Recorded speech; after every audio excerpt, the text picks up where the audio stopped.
Hi, welcome back to An Accidental Retiree. I'm Tammy E, and I'm going to try this yet again. I tried a live and I got too personal today, and it was okay when it was stuff about me, but yeah, I did a live and I got too personal. And I'm going to tell you the parts that I can talk about and the part that I am not comfortable talking about, even though they were just my opinions and my feelings. And I really want to air them out sometime because I really think they're valid for a discussion for people just in general, but I'll do it in a different way, a little classier way. I'm going to tell you a little bit about me and my background and childhood trauma and how that impacts a person the rest of their life, even though it's not ever documented as childhood trauma, even though no one really looked at it like child abuse or anything like that, and I don't know that it was, but definitely responsibility a child should never have was put on me at a very early age. My father had a drinking problem, and he would say that, so it would be okay when he married my mom, and he often would tell me that, and more than one time, like 3 times, 4 times, in important conversations we had, that if not for my mom, he would have been an alcoholic.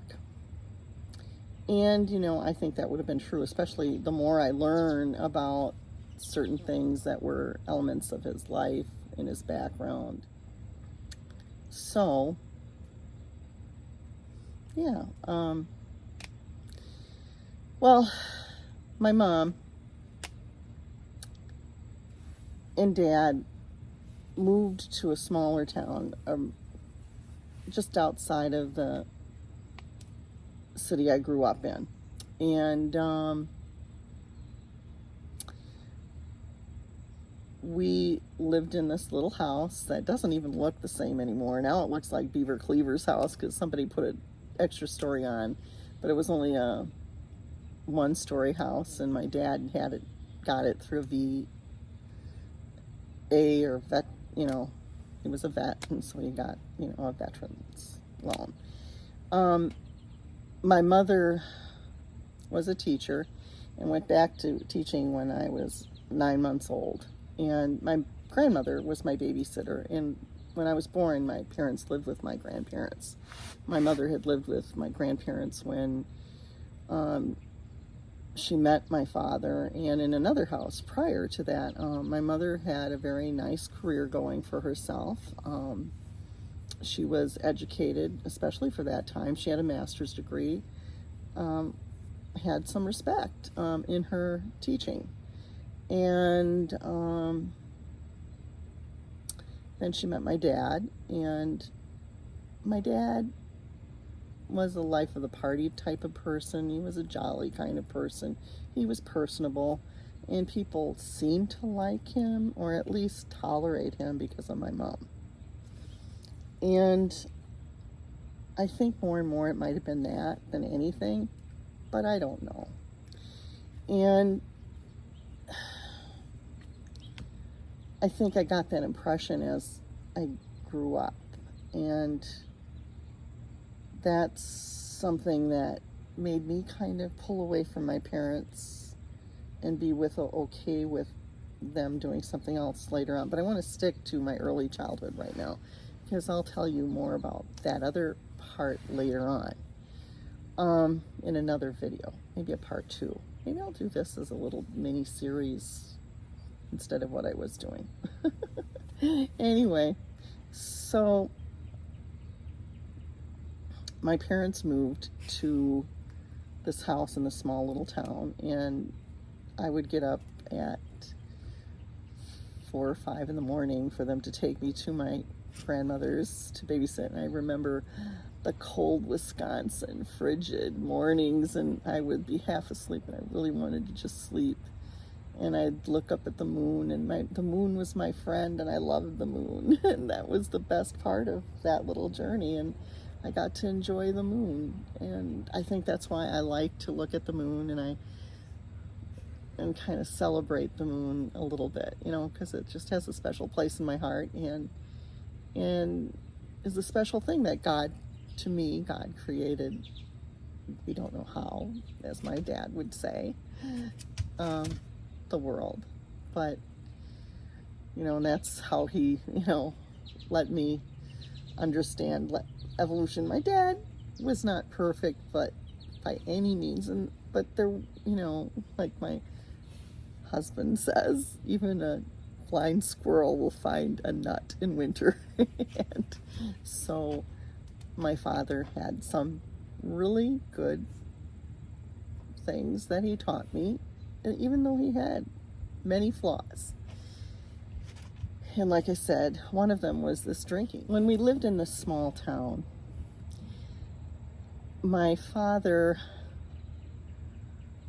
was part of a couple of softball leagues. One of them was through his work. One of them, I think, was through the church. I'm not really sure, but I know for sure one was through work. And the one through work, he tended to drink afterwards. And one time he promised to take me to the A&W root beer stand after his ball game, and he failed to come home before the root beer stand was closed, and I waited and waited and waited up, and that annoyed my mom because she probably wanted to read or do something, and I was just, being a pest. I was like 2. I don't know, I could have been younger. Maybe I was 3, but probably 2. And, yeah, maybe 3. I don't know, but something like that. And my parents had a big fight after that. And I think it was that time that my mom was going to leave, and then I begged her not to, and, she didn't. But then, of course, he did something similar again, and that time I do remember her being pushed down, and that was it. And my mom took me and her, and we were gone. Grandparents for a little bit, and which was her parents. And I don't know if it was a day, no more than 2 weeks. And there were some other things that happened too during this time that I don't want to go into right now. But there was some kinds of abuse too, where I had marks on my legs sometimes because he used the belt on me. And I think he was doing some inappropriate things too, but I didn't ever see anything. Let's just put it that way. Anyway, when my mom went back to him, it hadn't been really like he hit her or anything. It just was kind of an accident. She fell, but, and she was absolutely right to, hold him accountable. And they tried again, and he promised not to drink, and she sent me to ball games with him, and I was 2, and this was the stipulation of us being back, that I would have this job to see that he did not drink. And my dog is like going, what? Yeah. And 3, maybe 2, 3, something like that. We moved from that house when I was 4, so it was the rest of the time I was there for a couple of seasons. I would go to these ball games and see that my dad didn't drink at them. And then I had to, like one time, he was having a beer afterwards, and I go, oh, Daddy, you can't drink. Mommy will be mad. You can't have a beer. And there were like 12 adults around, and sitting with their lawn chairs outside at a park, and they laughed at the cute little girl scolding her dad, and said something to my dad, and he was mad at me when we got in the car. He told me never to do that, but then he didn't do it again. He didn't do it again, because then, they all kind of knew, maybe. I don't know. But, yeah, and, there were things, that was really a bad situation, because, like, there were older kids that would watch me. I would play, on the equipment while, swings, slides, whatever, while he was playing ball all alone, and these older kids were supposed to watch, and of course they were busy doing whatever. And, that could have been you would never do that in today's world. But this was the 1960s, the early 60s, so you could get away with doing that. As a teenager, I confronted my mom about this, and she said, yeah, that was not a good thing. There are so many things that could have happened to you. And my goodness, he could have drank. He could have been drinking, and then you could have had a car accident and been killed. It was a really bad thing. And so, she did realize that and recognize it was the wrong thing to do. I do know when we moved into our new house where we were closer to people that were principals in the district that she taught to, and I played with their kids and so on, my mom did not send me to ball games anymore. And my father gradually stopped playing ball. He had a bad knee because of having some shrapnel in his knee from Korea. And I have to say that he did not drink, but he was a dry drunk, probably is what they would be considered nowadays. And now my dog wants to go inside instead of being outside. Go figure. So we're going to have to hear whine just a little bit here, and I'll stop this. So, in the first version of this, I got really misty during telling this part of the story, but I got through it much better. And, I'm having trouble sometimes right now with certain things that are going on in our lives, because sometimes I'm triggered back to this little 3-year-old girl that had the weight of the world on her shoulders and she had no control over it. And sometimes I feel like I've got stuff that isn't mine and responsibilities that I take on, that I have to take on because that's where I'm at, and that I don't have a lot of control over it, and I'm kind of silenced a little bit sometimes. That's how I feel sometimes. And it's not easy growing up without a dad around, and I don't know how I would have fared not having a father in the 1960s, especially my mom being a teacher. And I don't know if in our little town or city, our little city, if that would have worked for her. I don't know really what would have happened. And that was her worry, is her career, because she needed that to be able to raise me and provide for me and her as well. And I fully understand that too. I loved my father dearly, and I thought he was a really good dad. And I was really proud of him for not drinking and so on and stuff. But then I learned I had a brother on just about my 60th birthday. It was really kind of my 60th birthday. It was the Christmas that I turned 60. And my son thought it would be happy news for me. But the thing is that it brought back some memories from that time where we lived in that little town, and a possibility that I met my brother, and a possibility of things that happened that weren't so good with my father's temper and stuff.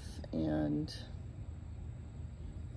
I don't know. And I don't know, no one was around to really clarify. My mother was alive at the time, but my mother had dementia. So we only know that through her reactions to being confronted with some of this, that some of it was probably likely true. And I kind of figured out that she found out about my brother probably when she was going to have me. And that's why she didn't want me at first. And my grandmother had told me that, oh yeah, that was my trip of being 13. And it made me become anorexic. I know it's hard to believe, but I was a thin child, and then I became I was just, developing and then getting a little bit heavier. And then, I was anorexic for most of my middle school years, from 7th grade until 9th grade or freshman year. And then I got very sick, and then I started eating more, but I ate healthfully during high school, so I was very lean and cute and all that kind of, in terms of my figure. There wasn't much that they could do about this. I didn't have any dates in high school whatsoever. No one took me to prom, nothing like that. No. And I don't know. I mean, I had plenty of attention when I got to college, so maybe it was my father's reputation or something. I don't know. Or maybe it was my mom being a strict teacher. I don't know. I don't know what it was, but maybe it's just me. But I just didn't have a lot of friends in high school, especially. I had no real friend group after my junior year. I had one friend that kind of came back to me my late junior year through my senior year, but you know, I knew she was kind of like a fair weather friend sort of thing. I ended up being friends. I'm still in contact with her sister, so I'm good friends with her sister. I've written to her, but I don't hear much from her, and that's okay. You know.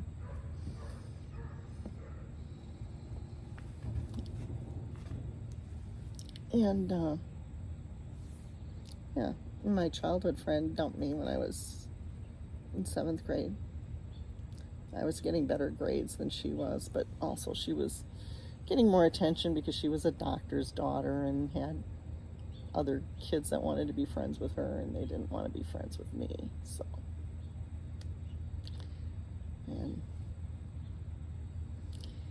So it's real hard for me some days because my health keeps me in my house. And my video before I started out that, like, today was a really good day for me. I managed to get out of the house. I'm outside right now enjoying it. That's really a plus. And I was able to go to the mailbox, and I was able to try to film a couple videos, and I had lunch out, which is DoorDash. I go to my door, get my lunch from outside and bring it in. I don't have a car during the day, so that's part of the reason for that. We went down to one car because, well, with Meniere's, I don't like to drive too much, and my husband works long hours and stuff, but so there are lots of reasons for it.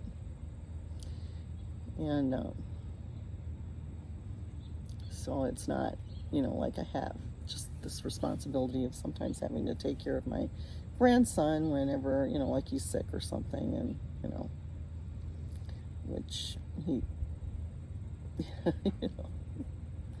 he picks up a lot because, they're autistic and they mouth a lot of things, and so, they share germs a lot.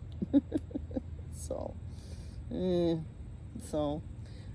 not this week. This week he hardly went, but the week before he went every day. That was the first week he's ever gone every day, but he made up for it this week. So, I don't know. I don't know.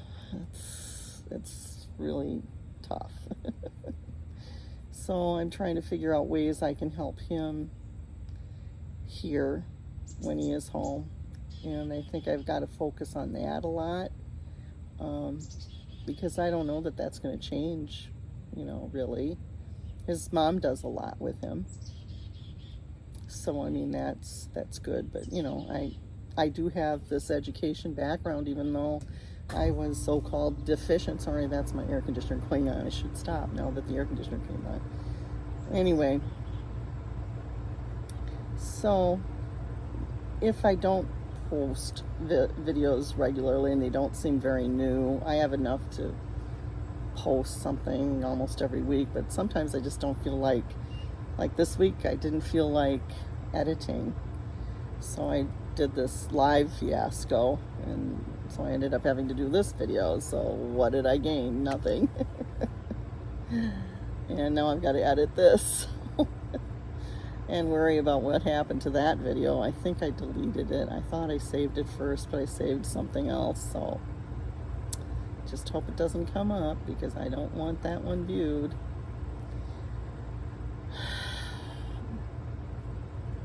It won't be the end of the world if it is, but I don't know. And that's why I'm afraid to do anything, because I can't do anything like talk to people because I might say the wrong thing and let too much information I'm not supposed to let out, and that somebody said confidentially, and so then sometimes I don't know that it's confidential, and then I say something and I have Facebook posts removed and stuff like that, and yeah, and I don't know.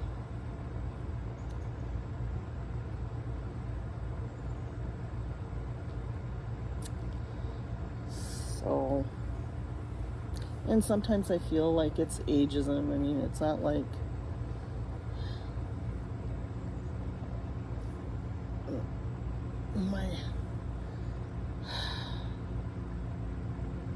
I just don't want to go to that part. It's just, you don't get a lot of respect after you're 60, even in your own family. That's what my experience is starting to be. But it might be just me being that 3-year-old girl, very sensitive and very, very messed up. I don't know. I've tried to get therapy. Don't say, did you try therapy? Yes, I have, and I've talked about this stuff. It doesn't stop bad stuff happening to you that triggers it again. And like I said, it's a challenge for me to even go to my mailbox. It's hard to go to a doctor's office, and that reminds me, I forgot to cancel a doctor's appointment I have to cancel.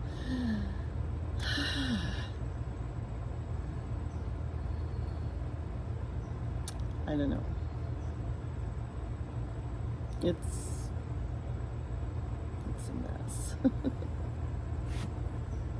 Anyway, I don't know if you'll like this video, but if you did, stick with me this long. Don't forget the thumbs up button. Please do subscribe to my channel, Accidental Retiree. I'll try not to be such a Debbie Downer next time, but I'm just trying to be a little bit more real here and let you know, life isn't all unboxings and jolly, jolly, jolly. These are things that I do to distract myself and to try to make myself happy and get a little bit of, I don't know, feel a little, this is my trying to stay out in the real world a little bit. I don't get a chance to get out there and make new friends, really, so. And I don't think I'm going to have, a huge bunch of friends, but it's like I'm talking to the camera here, and that's like talking to a friend and telling them what's going on and, trying to communicate, even though it's really just with myself for the most part.